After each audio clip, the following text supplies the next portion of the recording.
Olá, muito boa noite. Sejam todos bem-vindos à nossa primeira live de quinta-feira. A partir desse mês, agora esse mês exclusivamente aqui no mês de março, todas as quintas-feiras nós vamos ter uma live com o tema SST Raiz.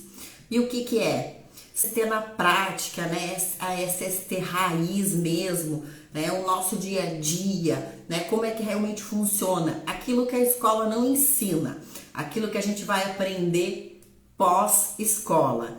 É sobre isso que nós vamos falar nos assuntos de quinta-feira, tá? Para quem não me conhece, eu sou Andressa Cortes e eu ajudo técnicos de segurança do trabalho inseguros a se tornarem profissionais desejados pelas empresas. E o nosso tema de hoje, dessa quinta-feira, é como se organizar, dar conta da demanda e ser reconhecido por isso. Quem nunca, né? Quem nunca correu o dia inteiro, às vezes não deu tempo de fazer nada, ou a sensação de que não fez nada que realmente precisava, e a agenda, a lista de tarefas, de compromissos só aumenta, né? Parece que não vai acabar nunca, que a gente nunca vai dar fim nisso. E isso aconteceu muito comigo, principalmente quando eu entrei na primeira indústria. Quando eu entrei já eram mais de 700 funcionários. Eu até então tinha trabalhado só com equipes pequenas, de equipes de prestadores de serviço. Daqui a pouco eu entrei no ramo automotivo, que é uma loucura o ramo automotivo.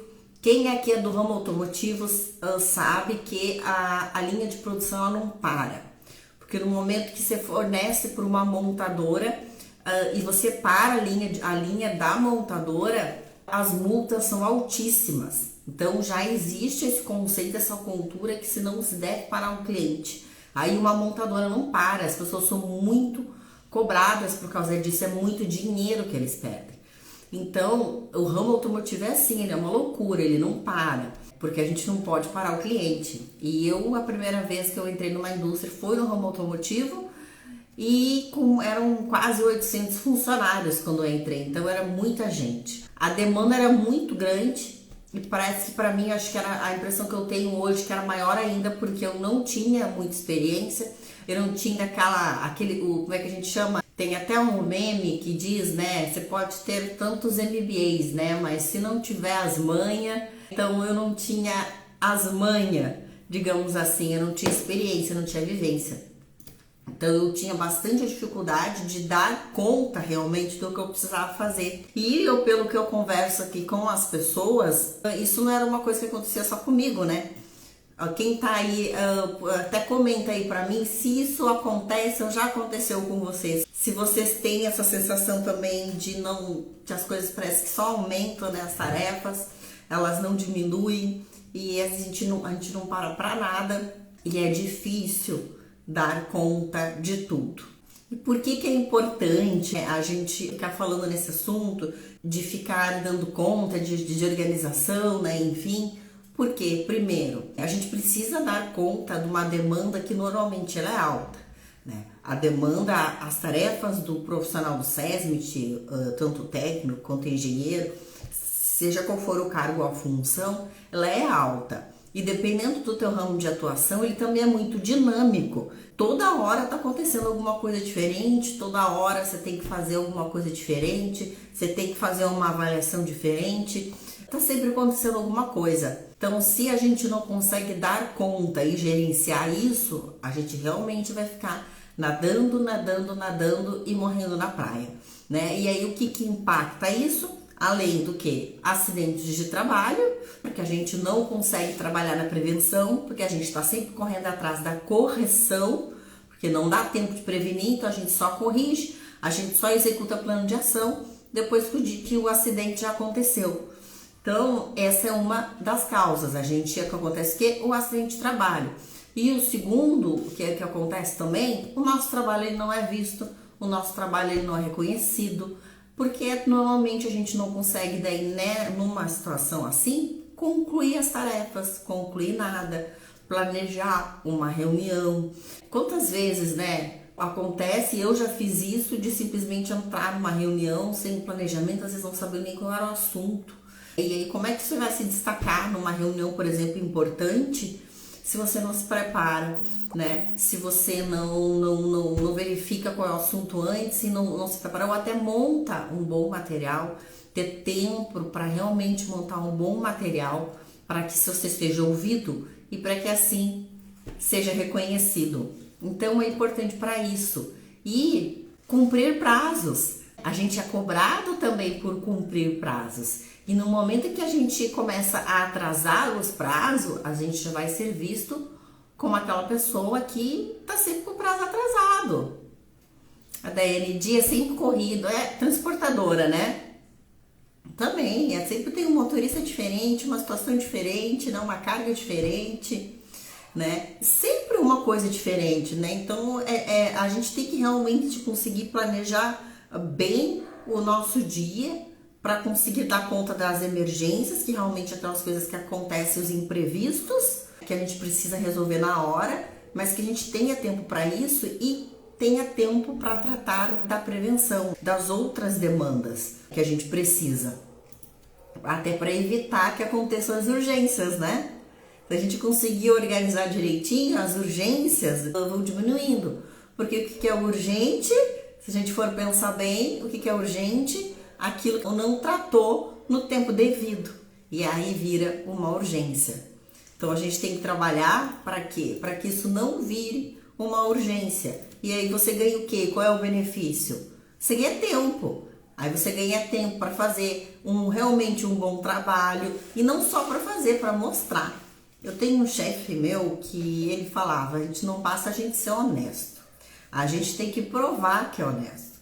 Eu nunca mais esqueci essa frase, eu trouxe isso para a minha vida profissional, né? Porque às vezes não basta a gente, às vezes não basta a gente fazer um bom trabalho. A gente precisa mostrar o nosso trabalho. Por quê? Porque senão a gente não tem reconhecimento, se a gente não tem reconhecimento, às vezes a gente não é ouvido. E isso muitas vezes, além de acidentes, ou seja o que for, nem vou falar na empresa, mas em relação a gente mesmo, isso pode acabar trazendo uma frustração muito grande, acabar desmotivando a gente na nossa profissão. E não foi para isso que a gente estudou e se esforça tanto. Deixa eu ver que o Normelândio comentou, aqui na indústria calçadista também é muito corrido. Indústria calçadista é uma que tem fama também de ter bastante acidente, né? Anos atrás, teve algumas fábricas que acho que até fecharam, não sei se é exatamente por isso, né? Foi só um dos fatores, mas de ter muito acidente, e não acidente leve, né? Acidente grave. Então eu imagino sim que deve ser muito corrido, muita máquina, muito risco. E aí quando a gente não consegue trabalhar ali muito na prevenção, a gente acaba trabalhando o dobro na correção. E muitas vezes a gente não consegue trabalhar na prevenção, às vezes não é nem só por falta de recursos e do apoio da empresa ou de alguém. Às vezes é por falta de tempo mesmo. E aí o que acontece, gente, se eu não fizer um bom gerenciamento do meu tempo? O que vai acontecer? Eu vou continuar passando o meu dia todo ali de trabalho, fazendo o quê? Só apagando incêndio. Só resolvendo ali o que aparece, resolvendo ali o que dá, né? Vai aparecendo os problemas, eu vou resolvendo e vou fazendo só isso, vou trabalhando só ali na correção, vou corrigindo aquilo que deu errado. Aí eu acabo não fazendo aquilo que nós estudamos para fazer, na verdade, não é? A gente estudou para quê? Para prevenir, tanto que nos chamam de prevencionistas. O nosso trabalho é prevenção, não é ficar nadando, é morrer na praia, não é ficar apagando incêndio, não é ficar trabalhando só na correção, né? O nosso trabalho é trabalhar na prevenção. E aí eu falei, né? Mas eu não falei ainda como, tá, gente? Calmem, fiquem tranquilos que tem solução, tá? Eu passei por isso, quando eu entrei nessa indústria automotiva, foi a primeira indústria que eu trabalhei, eram mais de 700 funcionários. O quadro do SESMIT, ele era para ser de 2 técnicos e um engenheiro. Só que quando eu entrei, o engenheiro tinha acabado de pedir demissão. E quando eu entrei, não deu um mês, a outra técnica também pediu demissão. Então, gente, vocês não têm ideia, eu fiquei meses sozinha, cuidando de quase 800 pessoas, 3 turnos, né? Então, realmente tinha dias que eu não conseguia ir no banheiro, de esquecer de ir no banheiro, gente, sério.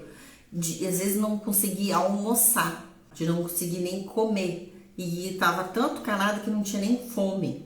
Então, realmente foi um tempo assim que foi bem tenso, primeiro porque eu tava aprendendo, eu não tinha vivência, né? Eu não tinha as manhas, eu não tinha os paranauê, eu tive que aprender tudo isso na marra e na hora e no calor do momento apagando incêndio. E era uma empresa também que volta e meia tinha uma fiscalização do Ministério do Trabalho, e aí tinha TAC, aí tinha que correr atrás de documentação, aí tinha que fazer adequação de máquinas. Gente, e tinha sindicalistas e dos sindicatos metalúrgicos ainda, né? Que é um pessoal assim que pega assim, bem acirrado, né? Digamos assim, um movimento bem forte, né? Enfim.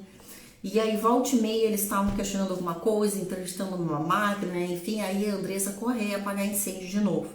Mas aí foi aí, aprendendo, que eu me dei conta desse momento que eu pensei, não chega, eu vou enlouquecer, minha saúde mental não vai aguentar isso, eu preciso me organizar, eu preciso conseguir sentar para comer, eu preciso conseguir ir no banheiro, eu preciso conseguir pensar, eu preciso conseguir raciocinar, eu preciso poder estar de corpo realmente presente e cabeça numa reunião para realmente fazer um bom trabalho, não estar lá só por estar. Primeiro, porque senão eu não ia aguentar. Segundo, porque meu trabalho não ia ser reconhecido e eu também não ia acabar não aprendendo. Eu ia ficar lá um tempo apagando incêndio e depois ia partir para outra. Não era isso que eu queria. Então eu automaticamente eu comecei a criar e testar, né? Claro, porque nem sempre a gente acerta de primeira. Eu comecei a testar ferramentas e algumas formas para que eu conseguisse organizar o meu dia. E comecei a ler também bastante sobre isso. Até hoje eu leio sobre gestão de tempo, né? Enfim, inclusive vou deixar aqui uma recomendação de um livro que é muito bom para quem tem esse problema de procrastinar e gestão de tempo, tá? Me ajudou bastante. Eu vou falar aqui o livro para vocês. Assim que vocês fizerem um aviãozinho, compartilhar a live com um colega de profissão para que ele possa ouvir também. Tá? E que para que ele possa ouvir também como é que eu fiz e que deu certo para mim, mesmo cuidando de quase 800 funcionários, 3 turnos, eu consegui me organizar e fazer um bom trabalho e ainda ser reconhecida por isso. Então, o nome do livro, gente, que eu recomendo que vocês leiam é Essencialismo, tá? Ele ensina, inclusive, algumas coisas que eu vou falar aqui, e que realmente eu testei, usei e funcionou. Algumas coisas até antes de eu ler esse livro, né, eu já tinha colocado em prática, simplesmente testando, né, pela experiência, e depois que eu li o livro eu pensei, nossa, pior que eu já inconscientemente, mesmo sem saber, digamos assim, que isso era uma técnica de gestão de tempo, eu acabei fazendo. E uma das coisas que eu vejo que as pessoas mais erram e que eu também errei bastante nessa parte de se organizar, de fazer a gestão do seu tempo, é justamente não se organizar, não se programar com as tarefas do dia, com os compromissos, com as reuniões e simplesmente ir fazendo as coisas conforme elas forem aparecendo. Conforme vai tendo a demanda, vai tendo uma solicitação, aí a gente vai fazendo. Se ninguém pede, a gente não faz, aí também não existe proatividade, a gente não se adianta as coisas, não se adianta os problemas e não previne. A gente acaba só fazendo o quê? Apagando incêndio e fazendo as coisas só quando elas aparecem. Então, o que a gente acaba trabalhando mais na correção do que na prevenção. E por onde que a gente começa, né? Por onde que começa, Andressa? Então, como é que eu faço para organizar meu dia para que eu tenha até aquele tempo de tomar o cafezinho? Porque o cafezinho é o combustível do TST, né? Tem que ter aqueles minutinhos na parte da manhã e na parte da tarde também, ou se tiver mais tempo, mais vezes ainda, melhor ainda, de pelo menos tomar ali o seu cafezinho. Pelo menos pra mim é aquele momento que eu dou uma parada, eu tomo um cafezinho e eu volto com mais energia ainda depois disso. Pra mim faz muito bem. Então, como é que eu começo? Primeiro, gente, você tem que organizar a sua rotina, tá? Eu sei, calma. Eu sei que a rotina do TST é não ter rotina, né?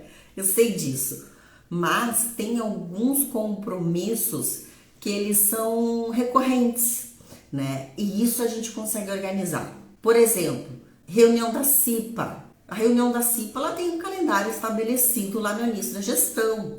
Então você tem que pegar esse calendário que foi estabelecido lá no início da gestão e já anotar, colocar em alguma ferramenta que você vai escolher para isso, tá? Eu já vou te dar algumas sugestões e quais são as minhas preferidas. Mas existem algumas ferramentas para isso. Então, primeira coisa, você tem que pegar lá a reunião da CIPA, por exemplo, que é fixa, é você que participa. Então, você vai pegar, já deixar isso pré-estabelecido e organizado, porque esse dia, esse horário, tem as reuniões da CIPA. Tem empresas, por exemplo, tem reuniões de indicadores também fixas, que é, às vezes, tipo, primeira e segunda do mês, primeira e terceira, quarta do mês, né? É fixo. Então, o que você já vai fazer também? Já vai colocar isso na sua rotina. Tem empresas que têm reuniões diárias, reuniões rápidas, às vezes, junto com o pessoal da gerência, o pessoal da produção, que às vezes é de 10, 15 minutos, às vezes no início do turno, né? Enfim. Você vai colocar isso também, vai organizar isso na sua rotina, porque é um compromisso que você precisa participar. Daqui a pouco tem alguma outra reunião de riscos, né? Enfim, essas reuniões que são periódicas, tá? Que tem uma frequência ou que são fixas, você precisa organizar isso na sua rotina, tá? Você não pode, você tem que ter o cuidado para não ter mais de um compromisso naquele mesmo dia e naquele horário. E se precisar, você reajusta e aí reagenda. Então, essa é a primeira coisa, se organizar na sua rotina. Agora, como que a gente faz isso? Eu vou dar algumas sugestões para vocês. O que eu gostava muito de utilizar, agora como eu estou trabalhando, eu montei uma consultoria, né? Eu sou prestadora de serviço, eu já não utilizo mais tanto. Mas quando eu trabalhava nas fábricas, na indústria, enfim, eu usava bastante, que era o Outlook. A gente já usava o Outlook como ali nos e-mails, e eu gostava muito ali também de usar a agenda do Outlook. Até porque ela fica te avisando os compromissos que tem. Ele tem tipo com um alarme que ele te avisa e você determina o quanto que você quer ser avisado. Você determina se você quer ser avisado desse compromisso um dia antes, 30 minutos antes, 15 minutos antes, 5 minutos antes. Você que determina o período desse alarme. E além dele ter esse alarme, ele te avisar, ele vai ficar aparecendo ali no teu cantinho do teu e-mail, sempre os teus próximos compromissos. Então, você vai estar sempre ali na tua frente, você vai estar sempre ali. E ainda você tem um recurso de marcar nesse calendário outras pessoas que precisam participar dessa reunião. Você pode também, nesse próprio calendário, fazer um briefing do que vai ser feito, do que vai ser falado, ou até o que cada um vai tratar. Você pode até botar anexos ali, se for o caso. É uma análise de um tal dado, de uma tal informação. Se você quiser botar ali como anexo para o pessoal olhar antes, você pode fazer isso. Tá? Quer passar uma informação importante? Eu sempre escrevi ali quando era a reunião da CIPA, por exemplo, eu botava lá no textinho, já botava o nome dos membros, com os setores, porque sempre gerava aquela, quem é mesmo? Por incrível que pareça, às vezes eles esquecem, né, a liderança. Quem é mesmo que é da CIPA? Ou daqui a pouco a pessoa trocou de turno, né, enfim, quem é? Quem vai, quem não precisa ir, né, enfim. Então eu já colocava ali, já deixava aquele textinho básico que era imprescindível, eram obrigados a liberar os funcionários para a reunião da CIPA, né? A empresa tem essa obrigação de liberar o funcionário, aquela coisa toda. Aproveitava ali para usar assim para recados importantes. Então eu sempre gostei bastante de trabalhar o Outlook. É uma ferramenta que eu usei muito para me organizar. Por isso que, inclusive, é uma das coisas que eu ensino lá no mapa do TST diferenciado é sobre o Outlook, e eu fiz até uma aula só mostrando como utilizar o Outlook, fazer a recorrência das reuniões, né? Enfim, tudo isso. Né? Gravei um vídeo explicando ali tudo lá no mapa do TST diferenciado, justamente para facilitar quem não está acostumado com essa ferramenta. Só que, gente, primeira coisa, a gente coloca ali esses compromissos pontuais e frequentes, né, ou com recorrência, a gente já coloca ali no Outlook. A gente pode já agendar ali, por exemplo, a reunião da CIPA do ano inteiro e fica ali marcadinho no Outlook. E aí o que acontece? A melhor coisa que tem, você tira isso da cabeça. Eu, sinceramente, me dá um alívio tão grande quando eu tenho, assim, um compromisso. Eu anoto ele, eu determino ali qual é o dia e qual é o horário que eu vou fazer isso. Na hora é como se saísse um peso e eu não penso nisso até o momento que eu preciso pensar. Gente, isso é maravilhoso. Pra quê? Pra nossa saúde mental. Imagina passar o dia inteiro pensando um monte de coisa na cabeça, com um monte de coisa que tem pra fazer e a gente ainda vai acabar esquecendo de alguma coisa. Testem para vocês verem que no momento que vocês anotam um compromisso, vocês vão se sentir mais leves.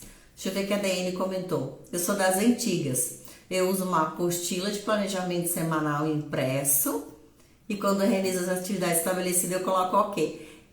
Ótimo! Eu gosto muito de listas também, né? O Outlook eu usava muito na época que eu trabalhava na fábrica, que era justamente para mim poder marcar as pessoas na reunião, para que elas também não esquecessem, né? Que elas tinham um compromisso comigo, né? E aí eu conseguia me organizar. E eu colocava lá também todos os outros compromissos que eu tinha ou as tarefas que eu tinha para fazer, né? Daí eu ia organizando a semana, a rotina, de acordo com os prazos de entrega.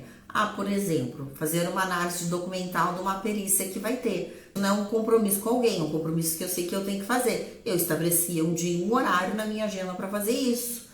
Atualizar lá um procedimento. Eu colocava um dia, um horário e um certo tempo para fazer isso. Fazer PPP.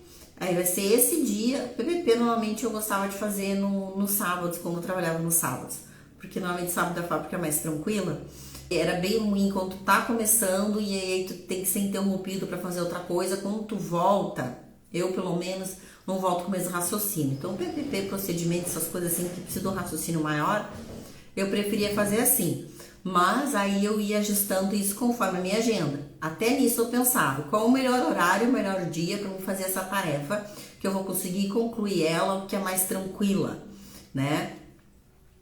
Então, tudo essas coisas assim importantes que eu precisava fazer, eu colocava. E sempre deixava um espaço na minha agenda para as emergências, para os imprevistos, para aquelas coisas que a gente não espera. Isso quando eu trabalhava nas fábricas, eu usava o Outlook. A única coisa que mudou agora, que eu trabalho com consultoria, eu continuo organizando a minha rotina da mesma forma. A diferença é assim, ó, que eu tô aqui nem a Daiane, ó, até tá aqui, ó. É tudo na agenda. Na agenda aqui, porque daí eu tenho os horários. Tal horário eu vou visitar tal cliente, tal horário eu vou fazer o levantamento. Esse horário eu vou sentar para fazer a documentação, né, para fazer o laudo de insalubridade. Esse horário eu vou fazer o laudo, o LTCAT da empresa, né? Eu vou separando na minha agenda e me organizando dessa forma. Principalmente quando é coisas na rua, pra gente poupar tempo, né? Quando é cidades diferentes, né? A gente não ficar dirigindo à toa. Então hoje eu sou fã do papel. Eu gosto tanto que eu não leio o livro digital, tem que tocar. E aí, em contrapartida, eu também tenho uma parecido contigo, eu também tenho um planner. E no planner vai a listinha das coisas pequenas, sabe? Por exemplo, assim, enviar orçamento, confirmar isso, sabe? Pagamentos, tem que fazer pagamentos, hoje tem que pagar isso, tem que pagar aquilo, assim, tem que responder esse e-mail, né? Tem que fazer isso, enfim, aí eu meio que uma listinha mesmo, que eu não boto aqui, eu vou riscando, né? Que são, por exemplo, pego 2 horas do dia, 1 hora do dia para resolver essas pequenas pendências. E aí tem o planner para isso, né? Eu vou marcando ali tudo para não esquecer e já faço o xizinho ali no dia da semana que teve treino e que teve não treino, né? Que também é para incentivar os hábitos. Então, hoje eu uso os dois, eu uso a agenda e uso o planner. Tem gente que gosta, o meu planner de carregar, eu deixo na bolsa, ele parece uma agendinha. Eu gosto assim justamente para mim poder carregar, porque eu tô sempre circulando, eu tô sempre num lugar diferente. A agenda eu deixo em casa, mas o planner eu levo, para não precisar carregar muita coisa. Agora tem um que eu gostava muito também, só que daí é bom quando tem um posto fixo de trabalho, que é aqueles planner de deixar na mesa. Ou, né, que tu vai escrevendo ali, vai riscando, a folha acabou, você vira e fica ali. Até daqui a pouco você tá numa ligação, precisa anotar uma coisa, anotar um telefone, anotar alguma coisa, né? Você já tem ali o papel à mão para anotar. E isso também faz que a gente poupe tempo. Então tem Google Agenda também. Eu não gosto muito, mas tem um Google Agenda também para quem é mais informatizado, mais da nova geração, né, das antigas, assim, que nem a gente. Aí dá para usar também Google Agenda, né, tem essas agendas eletrônicas, tem várias formas. Quando eu vejo as tarefas, coloquei, me dá um olha, não é? E quando você anota, não dá não dá um descanso também para a cabeça, porque você já anotou ali que precisa fazer isso. Aí meio que você não fica pensando tanto naquilo o tempo todo, né? Eu pego e olho a minha lista e vejo, ah, tá, isso aqui eu tenho que fazer agora. Aí eu faço isso, dá uma sensação maravilhosa em riscar em cima. E a melhor sensação ainda, sabe qual é? É você chegar no final do dia e você ver que toda a listinha foi riscada. É realmente muito bom. Aí vem a sensação diferente, né? Vem aquela sensação de que o meu dia foi produtivo. Eu falo isso muitas vezes, né? Como é que foi o dia? Meu dia foi produtivo. Tô com a sensação que o meu dia foi produtivo, porque eu fiz um monte de coisa, minha lista tá zerada, dá uma sensação muito boa. É muito melhor que aquela sensação de que a gente correu o dia inteiro, né? A gente realmente não para, é normal, né? Não parar. Mas terminar um dia com aquela sensação de que não fez nada, isso é ruim. É ruim pra gente, né? Agora, terminar o dia sabendo que fez tudo o que precisava ser feito, seja pouco, seja muito. Tem dias que eu boto menos coisas na minha agenda, tem dias que eu coloco mais, às vezes eu coloco menos, porque o objetivo é realmente fazer menos, né? Vou tirar umas horas para descansar, tô cansada, né? Dificilmente eu tiro um dia de folga, eu tô tirando aos poucos, assim, porque eu prefiro, a não ser que eu tenha algum compromisso. Então, eu sinto com a consciência pesada se eu fiz pouco, vamos dizer assim, se eu fiz menos, porque foi o que eu me propus a fazer aquele dia. Era o que estava na minha lista. Então, se eu fiz o que estava na minha lista, né, foi produtivo. Quando que é melhor a gente realizar a rotina? O nome do livro é Essencialismo. Uma das coisas bem interessantes no livro Essencialismo, que eu já esqueci de falar, é também que a gente precisa, no nosso dia a dia, é o aprender a dizer não. Às vezes, para a gente conseguir organizar o nosso dia, nós precisamos tirar algumas tarefas deles. E a gente precisa ter essa análise do que realmente é importante para o nosso trabalho ou não. Eu já trabalhei em fábricas que eram loucas por reuniões, toda hora tinha uma reunião.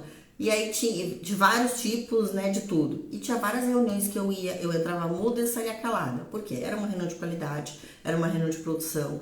Eu não estava agregando em nada lá, e não estava agregando nada para mim também lá. Eu ia lá porque me disseram que eu tinha que ir. Até que um dia eu aprendi o quê? A dizer não, né? A única coisa que eu fazia era, se tinha um acidente, comunicar o acidente e o que aconteceu. Como a gente já estava numa fase que já não tinha mais quase acidente, então eu nunca tinha nada para falar. E aí até que um dia eu cheguei pro gerente geral lá e falei, tem necessidade de eu participar todo dia dessa reunião? A reunião era para ser de 10 minutos e leva quase 1 hora muitas vezes. Eu tenho bastante tarefas para fazer. Será que a gente pode combinar que eu vá nessa reunião somente quando teve um acidente? Se eu não estiver lá é porque não aconteceu nada. E eles concordaram, foi coerente, né? Enfim, eu tava perdendo 1 hora lá do meu dia, assim, eles estão me pagando para isso, para não fazer nada, né? Então a gente muitas vezes também tem que aprender a dizer não e pensar, eu realmente preciso participar disso? Às vezes não precisa, gente. E aí com educação, com jeito, o livro fala muito nisso, dá várias opções, inclusive, de como se dizer não e ser educado. Então, eu achei bem interessante e isso acaba trazendo bastante coisas para o nosso dia a dia por causa disso. Que muitas vezes a gente também precisa dizer não, né? Senão, a gente não dá conta. Daqui a pouco a gente está fazendo tarefas que nem é nossa por causa disso. Ou até aquela frase, você já está cheio de coisa para fazer. Aí vem seu chefe e pede mais uma. Isso é uma das dicas que tem no livro. Tá bom, Daiane, vamos supor ser minha chefe. Tá bom, Daiane, quer que eu faça esses PPPs? Eu tenho até amanhã para atualizar esse inventário de risco, porque a gente tem que mandar para fiscalização do trabalho. O que você prefere que eu faça? Pronto, deixa a pessoa escolher.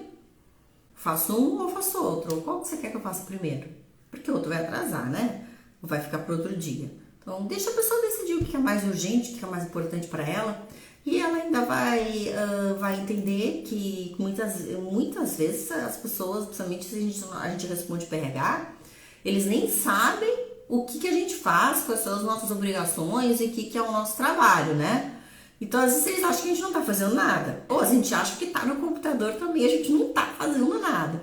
Então, assim, o que acontece? A pessoa já, não, só um pouquinho, mas Daiane tem uma coisa importante para fazer agora, né? Então, não, faz isso, então, primeiro termina o PGR, quando você terminar, então você faz os PPPs. Deixa que a pessoa decide. Ela vai dar importância pro teu trabalho e vai ver ainda que você tá realmente fazendo algo importante. Adoro essa dica, né? Ser educado, né? Você não tá dizendo que não vai fazer e tá dando opção ainda pra pessoa escolher. Então, quando que é legal a gente fazer essa organização da rotina, gente? Eu acho que tem que ser assim, ó, do meu ponto de vista. Eu gosto de organizar a semana. É claro que vai aparecendo coisas durante a semana, a gente vai encaixando. Por isso que eu já sempre organizo com folga para ir poder encaixando algumas tarefas durante a semana. Mas pelo menos um dia antes, tá? Não é muito produtivo deixar para organizar a agenda no próprio dia. Por quê? Porque a gente vai perder esse tempo definindo. Então, por isso que eu prefiro fazer isso uma vez por semana. Para uma hora para organizar a agenda, mas eu já organizo ela para a semana inteira e eu não preciso parar durante a semana para fazer isso. E quando for começar e for decidir o que se faz primeiro, então tenta pensar nisso. Se você está no trabalho e trabalha numa empresa, tem alguns momentos assim que são mais calmos, de mais calmaria, você escolhe esses períodos para fazer aquilo que precisa de mais concentração, que você provavelmente não vai ser interrompido, que você precisa não ser interrompido para conseguir concluir aquilo mais rápido. Você pode fazer primeiro aquilo que é mais importante e até aquilo que é mais difícil. Porque quando a gente acaba deixando aquilo que é mais difícil por último, a tendência de não fazer é muito grande. Porque daí a gente vai enrolando e muitas vezes acaba não fazendo. Então já faz uma vez, se livra, que vai vir aquela sensação boa também, que aquilo que era mais difícil, ou não só mais difícil, mais trabalhoso, já foi feito, já foi concluído. Daí o resto é correr para abraço. Outra dica interessante é, quando a gente tem uma tarefa que é muito trabalhosa ou muito grande, essa normalmente a gente procrastina demais, né? Porque a gente sabe que vai dar trabalho, né? E vai exigir bastante tempo. Uma coisa que eu ouvi alguém falar uma vez, não, acho que foi num livro que eu li, nem me lembro, e eu experimentei, é muito certo, eu uso isso até hoje. É pegar essa coisa assim que é maior, que é mais trabalhosa e dividir ela por etapas. Um exemplo, vou fazer um inventário de risco. Uma empresa grande, muitos setores, blá blá blá. Aí você pensa, nossa, imagina, eu, por exemplo, gente, já fui contratada para fazer inventário de risco, eu fiquei meses na empresa fazendo. Até porque eles queriam fazer por tarefa, né? Depois por função. Nossa, foram mais de 300 planilhas, digamos assim, né? Cada uma tarefa, uma função, né? Enfim, fiquei meses fazendo esse trabalho. Então, é uma coisa que demora. E aí, como é que tu faz para se animar, né? Digamos, e fazer isso mais rápido? Você divide. Então, primeiro você pode dividir ali, vou fazer esse setor primeiro, divide por setores, divide por dia, não, vou colocar um limite, a minha meta vai ser fazer 2 por dia, vai ser 1 por dia, né? E aí é muito mais fácil você pensar que você vai fazer, eu fazia acho que era 5 por dia na época, se não me engano, é muito mais fácil você pensar que você vai fazer 5 do que você vai fazer 300, né? Você fez as 5, deu, pronto, acabou, deu, agora é só amanhã. Agora você já tá naquilo na cabeça que você precisa fazer 300, meu Deus, né? Você não faz mais nada, você só faz isso e fica muito mais pesado, você se enrola, você procrastina, e você demora para começar e demora mais ainda para terminar. Então, é bem interessante, comigo funciona muito, que é dividir, né? A gente diminuir, destrinchar esse trabalho que é mais moroso ou mais trabalhoso, tá? E por que tudo isso, gente? Para quê? Para que a gente tenha aquilo que a gente quer, né? Qual profissional não quer ser reconhecido pelo que faz? Então, como é que a gente consegue se organizar? A gente dá conta daquilo que a gente tem que fazer, aí a gente consegue fazer o quê? A gente apresenta resultados e aí a gente começa a ser ouvido pela empresa e ser reconhecido pelo bom trabalho que faz. Então, às vezes não é só evitar acidentes, né? Não é só fazer liberação de trabalho. Isso tudo, antes de tudo isso, começa muitas vezes ali, na organização da tua rotina. De repente é isso que está te impedindo de você, de repente, conseguir fazer o trabalho um pouco melhor. organizar melhor a sua rotina, se desvincular de compromissos que não são importantes, que não vão agregar nem para você e nem para a empresa, se desvincula disso, de reuniões, né, enfim, que não são importantes, né, de compromissos que você pode até terceirizar. Daqui a pouco, por exemplo, tem um aprendiz, tem um estagiário, tem um ajudante, tem coisas que a gente pode delegar para elas, e assim você sobra muito mais tempo para fazer mais a parte técnica. E aí fazendo o trabalho muito mais bem feito, ter resultado, mostrar que está tendo resultado e ser reconhecido por isso. Certo, pessoal? Compartilha com um amigo, chama ele para vir participar com a gente nas próximas e até mais.